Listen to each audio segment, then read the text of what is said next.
money, nice restaurants, nice cars, a retirement fund, and generational wealth that will make your grandkids wonder who you were. But how? How long would it take? How much would I have to put in? And where? Where do I go?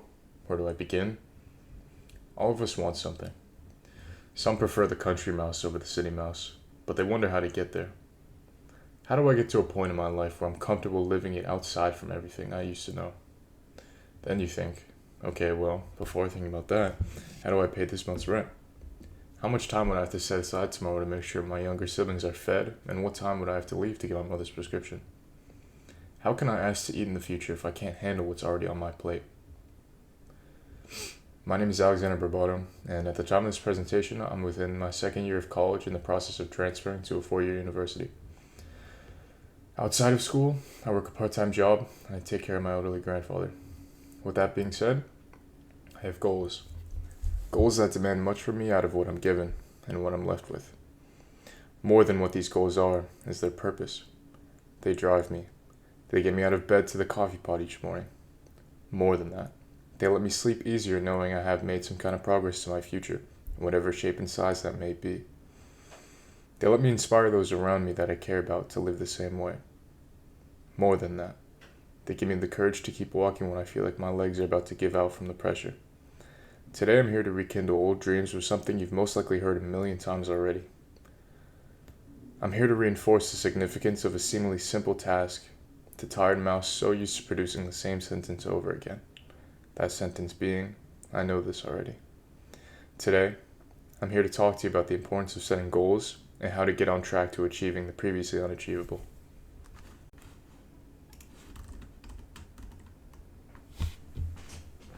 If you've stayed this far into the presentation, congratulations and thank you. You've helped me achieve one of my goals and you've taken your first step to achieving yours. But before we get into the topic of goal setting, there's another significant underlying subject that its comprehension of will further your own success, that being identity. Furthermore, the concept of intersectionality. For those who are unaware, as quoted from the Oxford Dictionary, intersectionality refers to the interconnected nature of social categorizations such as race, class, and gender, regarded as creating overlapping and interdependent systems of discrimination or disadvantage, a theoretical approach based on a premise. Alright, that was a large sentence. To break it down, this concept asks individuals to understand the social labels that bind them to obstacles they face in their daily lives, whether it be limited access to education, differences in wages, or areas of residence. A lot of times people are detrimentally affected by a multitude of places that they have yet to acknowledge, hence the importance of intersectionality. Examples of social labels can be minority, single mother, or previously incarcerated. It can also be slim or muscular, black or brown eyes, dark or tan skin.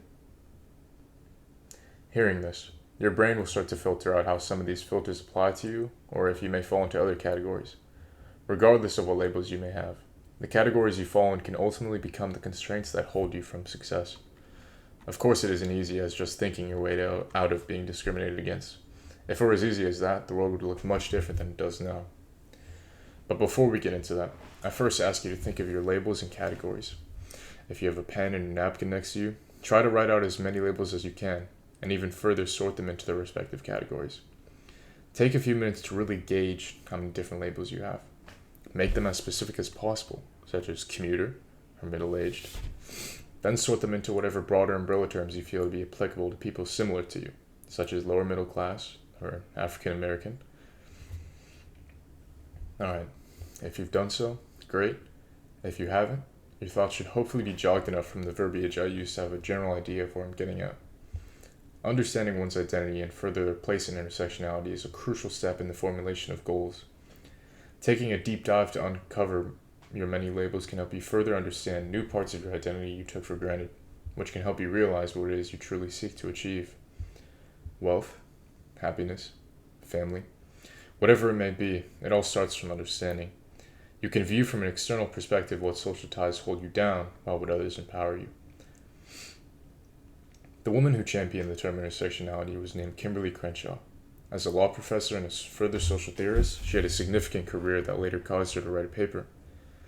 Debuting in 1989, this paper was the initial usage of the term intersectionality. Crenshaw later expanded on a theory that I explained. In order to understand the obstacles and oppressions of black women in society, one must look at the intersection of blackness and womanhood. The takeaway from this is, to succeed, you must first understand. The synthesis of these oppressions creates the condition of our lives. As black women, we see black feminism as the logical political movement to combat the manifold and simultaneous oppressions that all women of color face. This was a quote from the earlier mentioned theory Crenshaw expanded on, posted by the Combahee River Collective. This organization was black feminist lesbian derived and sought to encourage black feminism first by defining it. Knowing and understanding, however, are two separate things, so no pressure if you don't feel like you don't fully understand how your labels affect you at this very moment.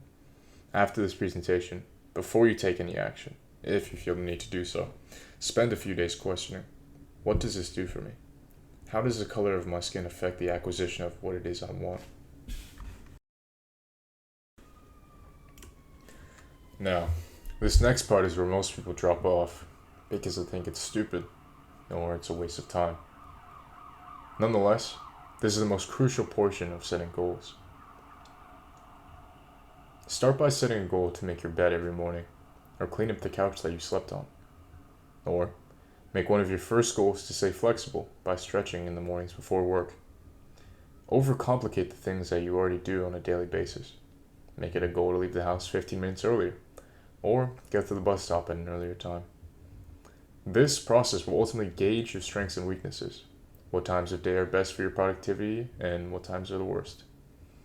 If you keep at it long enough, you'll hit your first effort ceiling, or period when you feel burnt out. Keep the process up and you'll slowly watch the ceiling get a little bit higher every week. This process, and almost fumbling around and getting used to your own parameters, might be confusing at first, but the beginning of something new is always the most difficult. The Harrison-Rockingham Chamber of Commerce highlights in an article of theirs that the clarity and direction that comes with setting and executing goals. Furthermore, they discuss how one with this newfound clarity can truly realize what it is they seek to achieve and ultimately continue to work towards this. This ultimately leads to the goal of this emotional portion, which would be the confidence. After setting goals and getting used to yourself for a while, you'll gain more self-confidence in your work ethic, little by little. For some, it can take a little while to get over previous times of doubt and inconsistency, but nonetheless, that feeling will come. As long as you keep your goals relatively achievable, your body will begin to acknowledge the change, and then later your mind with newfound comprehension of your skills. The second step, and arguably as crucial to setting goals as the first, is maintaining consistency.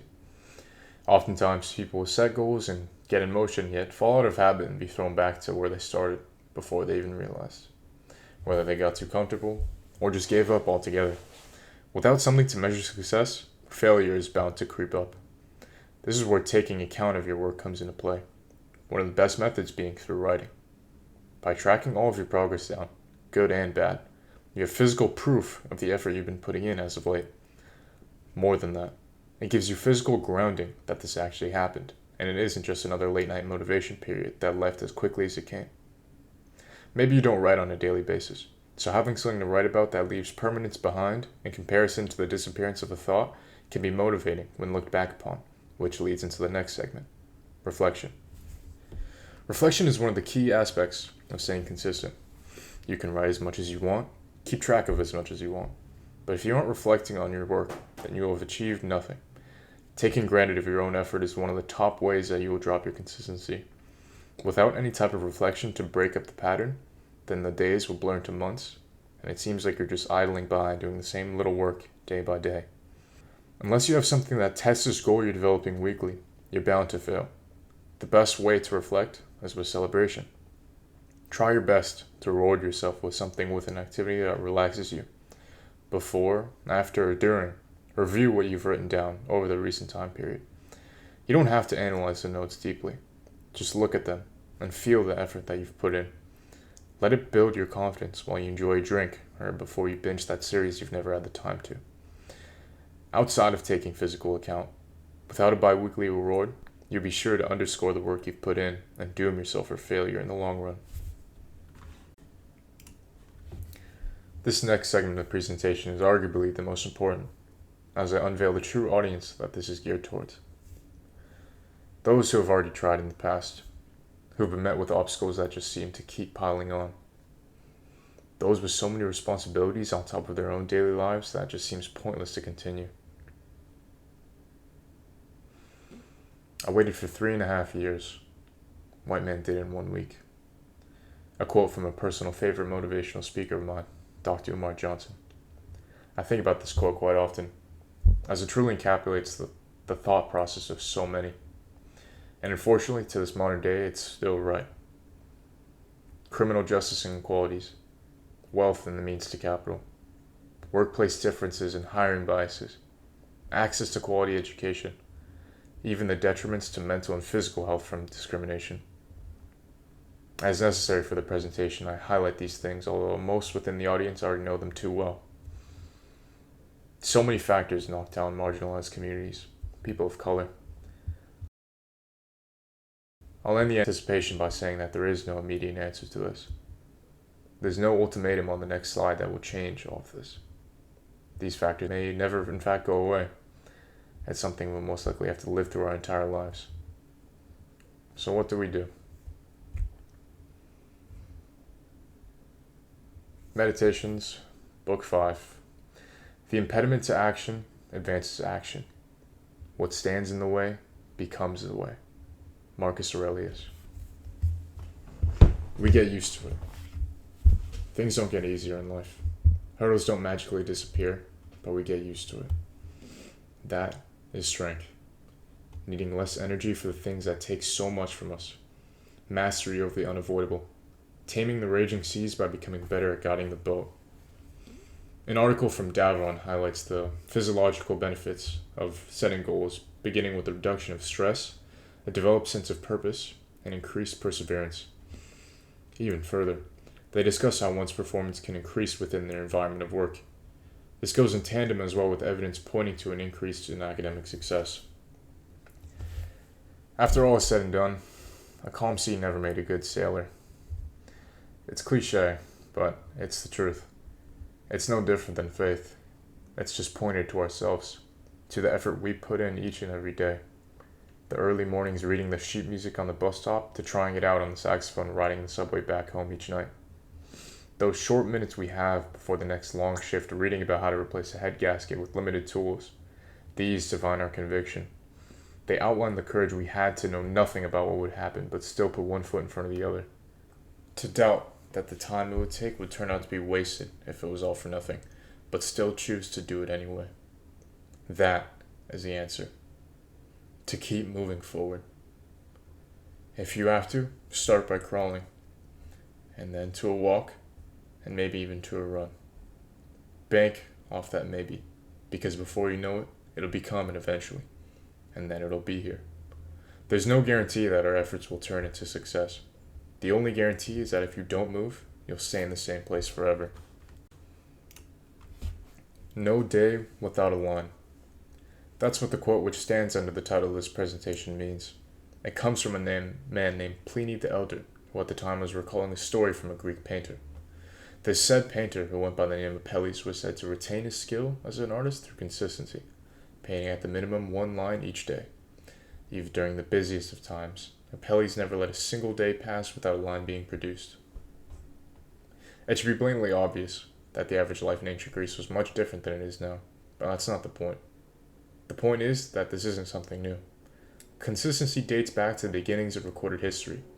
A written account stands at the effort to those who toiled each and every day to make means of their work. Do you see the connection? It all begins with our actions. Despite everything, we must continue to press on. In order to achieve our dreams, we must first understand the parts of us that make us dream. Once again, I'll congratulate you if you've made it this far. You just completed the getting started portion of setting a goal. Whether or not you've actually decided on a goal, or if you're still understanding how different parts of your identity contribute to the intersectionality that is you finished this presentation. And this presentation, a guide to getting started on your goals, counts as getting started. So again, I say, congratulations. And thank you for taking the time out of your busy day to listen to my presentation. Best of luck.